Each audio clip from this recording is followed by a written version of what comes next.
एक गांव में राजू और बाबू नाम के दो आदमी रहा करते थे। वो दोनों एक दूसरे के पड़ोसी थे। राजू सुबह सुबह अपने आंगन में बैठकर न्यूज़पेपर पढ़ता था। एक दिन उसकी पत्नी आकर उससे बोली, राजू, तुम शादी से पहले तो रोज मंदिर जाया करते थे, लेकिन अब क्यों नहीं जाते?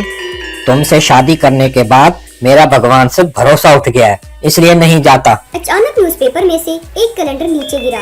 राजू ने सोचा कि वो कैलेंडर न्यूज़पेपर वालों की तरफ से आया है। उसने अपने घर में कैलेंडर को टाक दिया। एक दिन राजू की पत्नी ने उससे पूछा, अगले महीने मेरे भाई पप्पू की शादी है, मुझे मायके जाना है और इस बार मैं अपनी सवारी से जाऊंगी। तुम इस महीने मोटरसाइकिल खरीदने वाले थे, क्या हुआ इसका? हाँ, मैं इसी महीने मोटरसाइकिल खरीदने वाला था, लेकिन पैसों का इंतजाम नहीं हुआ। राजू की पत्नी ने कैलेंडर पर मोटरसाइकिल लिख दिया। मैंने कैलेंडर पर बड़ा बड़ा मोटरसाइकिल लिख दिया है ताकि तुम्हें ध्यान रहे। संडे वाले दिन मोटरसाइकिल एजेंसी जाना है। संडे को जब राजू और उसकी पत्नी सोकर उठे तो उनके घर पर नई चमचमाती मोटरसाइकिल खड़ी थी। दोनों को कुछ भी समझ नहीं आया कि उनके घर मोटरसाइकिल कहां से आई। मोटरसाइकिल के पीछे एक पर्ची चिपकी हुई थी, इस पर लिखा था जादुई कैलेंडर का इनाम। जादुई कैलेंडर पाकर राजू और उसकी पत्नी बहुत खुश हुए।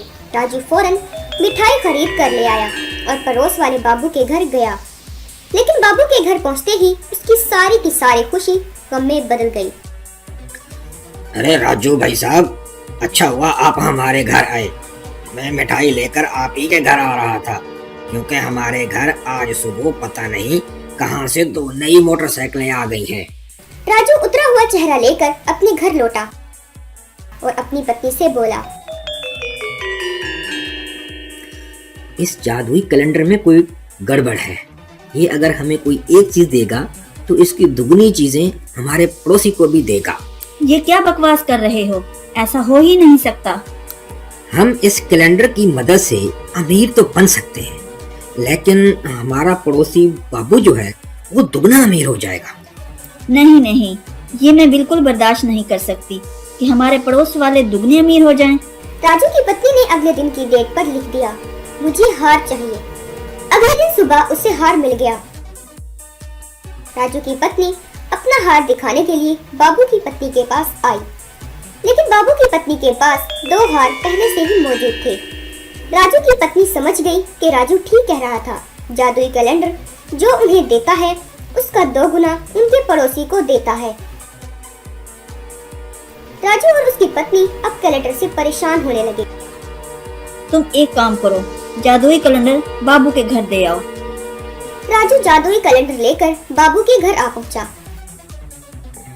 बाबू, मेरे पास कहीं से ये जादुई कैलेंडर आ गया है।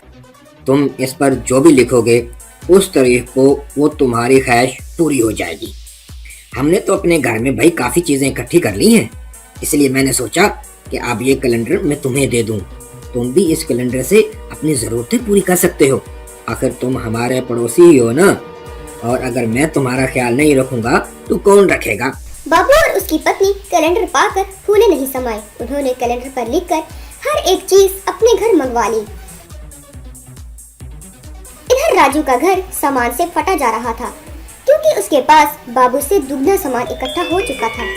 बाबू की पत्नी ने राजू के घर झांककर देखा और सारी बात जाकर बाबू को बताई।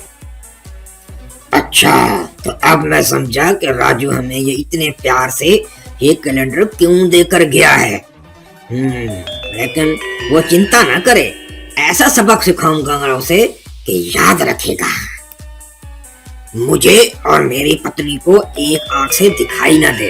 अगले दिन सुबह को ये बात सच हो गई। बाबू और उसकी पत्नी को एक आंख से देखना बंद हो गया, लेकिन उधर राजू और उसकी पत्नी को दोनों आंखों से देखना बंद हो गया।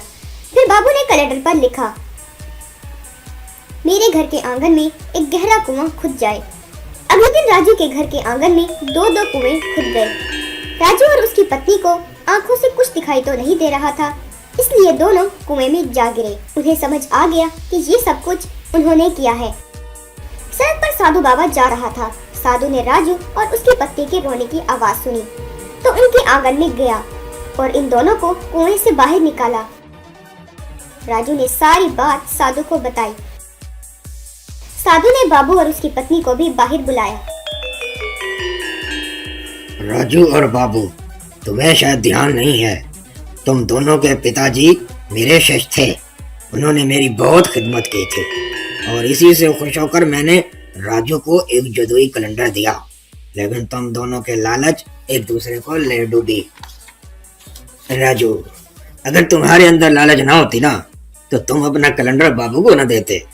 और हाँ बाबू, अगर तुम्हारे लालच न होती तो तुमने राजू को अंधा करके कुएं में ना गिराया होता। अपने सुख से ज्यादा तुम्हारा ध्यान दूसरे के दुख पर रहा। अगर तुमने अपने सुख और खुशियों पर ध्यान दिया होता ना तो ये नौबत ही ना आती। राजू और बाबू अपने ऊपर बहुत शर्माए। साधु ने कैलेंडर पर लिखा कि सब कुछ पहले जैसा हो जाए और कैलेंडर लेकर वहां से गायब हो गया।